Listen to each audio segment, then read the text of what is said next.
Now this is the best, strongest, fastest leveling build for the sorcerer in season 3. With this build you can easily destroy huge groups of enemies and shred bosses. Now I personally spent hours testing all the leveling builds. So the firewall build, chain lightning build, blizzard build, and I discovered that the charge bolt build is the strongest build out of all the leveling builds. This build is so strong that it does not need any specific gear or any legendary aspects for this build to work. And I highly recommend you to just try this build out and you'll see how overpowered this build is compared to the other builds. So let's check this out.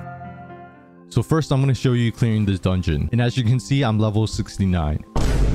And I can easily destroy enemies over 10 levels higher than myself. This build is so strong that you can go through all the content very easily. Now I have tested other builds, and after hours of testing, the charge bolt build is one of the strongest builds for the sorcerer when leveling. With this build I mainly focus on damage and speed. So when it comes to bosses, you should be able to destroy the bosses before it can do anything. With this build you should be able to easily and quickly stagger bosses with all the crowd control skills we are taking, and have no issues rushing to world tier 4. But I'll go over everything in more details in their dedicated sections. Now just be aware that this is a leveling build, so you're going to be always upgrading and changing your gear. So with this build you don't need any specific gear or legendary aspects for this build to work. And I'll have a D4 build planner in the description below with the full build layout if you want to check that out. So next, let's check out the skills. So the basic skill I'm using is Spark. And since you're leveling, you're going to be using your basic skill a lot, since you're not going to have a lot of mana regeneration. The next skill I'm using is Charge Bolts. And this is our main damage dealing skill. This skill will destroy huge groups of enemies and bosses. The next skill I'm using is Frost Nova. And this skill is really good for defense because it'll freeze the enemies. And it will also apply vulnerable to enemies as well. And when you use Frost Nova on a boss, it will greatly increase their stagger bar. The next skill I'm using is Lightning Spear. And this skill is good for survivability because it will stun the enemies around you, and this skill will also apply vulnerable to them. And this skill is also really good for staggering bosses. The next skill I'm using is the ultimate skill Unstable Currents, and this will completely melt bosses. And the last skill I'm using is Teleport, and this is just the best and fastest movement skill in the game.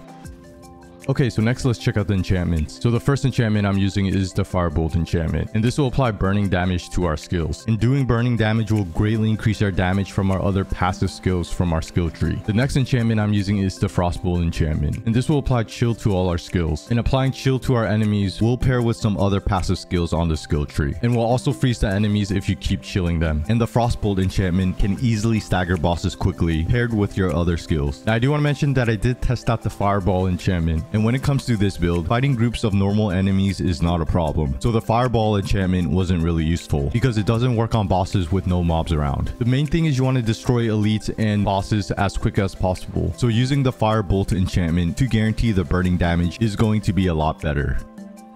Okay, so next let's check out the skill tree. And I do want to mention that this is a leveling build, so you're not going to need any specific gear or legendary aspects for this build to work. But once you reach world tier 4 and start getting ancestral level gear, that's when you want to focus more on your end game build and start switching up your skills. So starting with the basic skills, I put 5 points into Spark, a point into Enhanced Spark, and a point into Glinting Spark. And since you're still leveling, you're going to be using your basic skill a lot because you're not going to have a lot of resource regeneration to use your other skills. And Spark is one of the best basic skills for the sorcerer because it does tons of damage and it's a ranged attack. Next, I put 1 point into Frostbolt, and this is just for the Frostbolt enchantment. And next, I put 1 point into Firebolt, and this is just for the Firebolt enchantment. Next, for the core skills, I put 5 points into Charge Bolts, a point into Enhanced Charge Bolts, and a point into Greater Charge Bolts. And this is our main damage dealing skill. This will shred huge groups of enemies and destroy bosses. Next, I put 1 point into Devastation and 3 points into Elemental Dominance, and this will greatly increase our core skills damage. Next, for the defensive skills, I put 1 point into Teleport, a point into Enhanced Teleport, and a point into Shimmering Teleport. And this is the best and fastest movement skill in the game. Next, I put a point into Frost Nova, a point into Enhanced Frost Nova, and a point into Mystical Frost Nova. And this will freeze and apply vulnerable to enemies. And this skill will also greatly stagger bosses. Next, I put 1 point into Elemental Entombment, and this will give you a chance to reset the cooldown of one of your defensive skills. And then I put 3 points into Glass Cannon, and this will greatly increase your damage. Next, for the Conjuration skills, I put a point into Lightning Spear, a point into Enhanced Lightning Spear, and a point into Invoke Lightning Spear. And this skill is good for survivability because it'll stun all the enemies around you, and this skill will also apply vulnerable to enemies. And when this skill is used on bosses, it will greatly stagger them. And next, I put 3 points into Conjuration Mastery, and this will increase your damage for each active conjuration. Next, I put 1 point into Align the Elements, 3 points into Mana Shield, and 2 points into Protection. And these skills are really good for defense and survivability. Next, for the Mastery skills, I put a point into Inner Flames and 3 points into Devouring Blaze, and this will greatly increase our critical strike damage against burning enemies. And this this is the reason why we're using the Firebolt enchantment. Next, for the ultimate skills, I put a point into Unstable Currents and a point into Prime Unstable Currents. And this ultimate skill will easily melt bosses. Next, I put 1 point into Permafrost and 3 points into Hoarfrost. And this will greatly increase our damage to chilled or frozen enemies. And this is the reason I'm using the Frostbolt enchantment. Next, I put 1 point into Fiery Surge, and this will greatly increase our mana regeneration when killing burning enemies. Next, I put 1 point into Coursing Currents and 3 points into Conduction. And this will greatly increase our movement speed when you critically strike with the shock skill. And last but not least, for the key passive, I put a point into Virus Mastery. And this will greatly increase your shock skill's damage to close enemies. Okay, so that's pretty much the skill tree layout for this build when leveling. Now, once you get to World Tier 4 and start getting Ancestral level gear, you're going to start building endgame builds. So you're going to get rid of your basic skill at that time because you should have enough resource regeneration. So you don't need to use your basic skill anymore. So basically, once you're around level 70 and in World Tier 4, you're not going to use your basic skill anymore.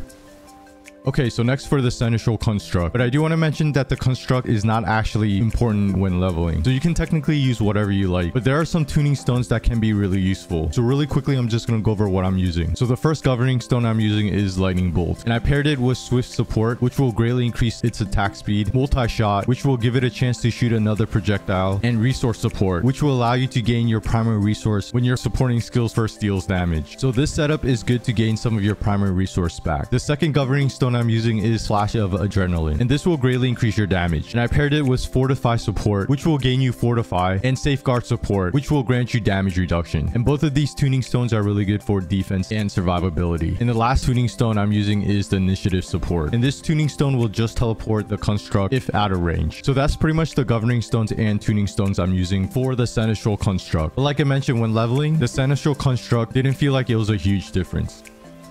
Okay, so next let's check out the gear. Now, I do want to mention that the stats on your gear does not matter when you're leveling. You want to look for the higher item power level. So for example, I'm going to switch out my wand for this weaker wand. And what you want to look for is the plus green number. And if it has the plus green number, use that item instead. The reason why is that when you're leveling, you're always going to be finding better gear. But once you reach World Tier 4 and start getting Ancestral level gear, that's when you want to focus more on your stats compared to the item power level. So when leveling, always try to find items with higher item power level until you reach World Tier 4 and start getting Ancestral level gear. But I'm going to go over some stats and legendary aspects that will make this build stronger. But just be aware that these stats and legendary aspects are not needed for this build to work. So the ideal stat you're looking for is going to be on your boots and your amulet. And the stat you're looking for is movement speed. So having high movement speed on your boots and having high movement speed on your amulet, you'll be able to speed through the dungeons and events really quickly, making the leveling process a lot faster. Now, there are two legendary aspects that will make this build stronger, but it is not needed. The first legendary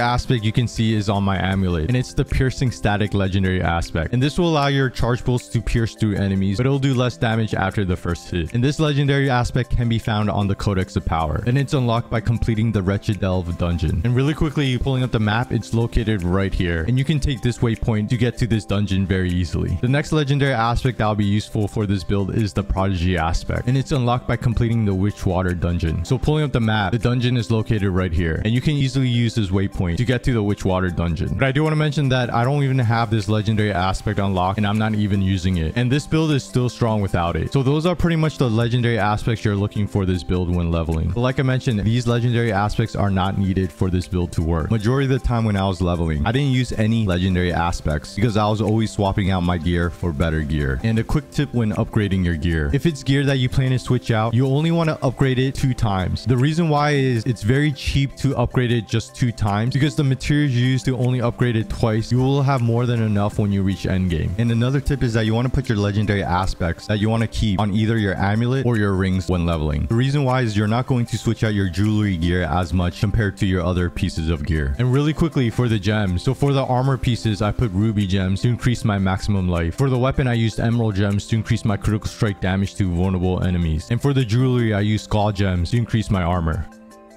Okay, so next for the Paragon Board. And I do want to mention that since I'm still leveling, this Paragon Board is not complete. But once I reach level 100, I'll have a completed Paragon Board. But I'm going to quickly share the Paragon Board setup I have right now. And I focused on damage and getting legendary nodes. So starting with the starter board, I took the Control Glyph. And this will greatly increase your damage to chilled or frozen enemies. The next Paragon Board I took is Static Surge. And the glyph I'm using is Destruction. And this will greatly increase your critical strike damage. And I also took the legendary node Static Surge, which will allow your charge bolts to make your enemies vulnerable invulnerable, and restore 10% of your mana after spending 75 mana. Then I headed this way, and the next Paragon board I took is Frigid Fate, and the glyph I'm using is Elementalist for now, but I'll have this changed once I get a better glyph. And I took the Frigid Fate legendary node, and this will greatly increase our damage to vulnerable enemies. Now that's pretty much the Paragon board setup I have as of right now, but like I mentioned before, I will have a fully updated Paragon board once I reach level 100.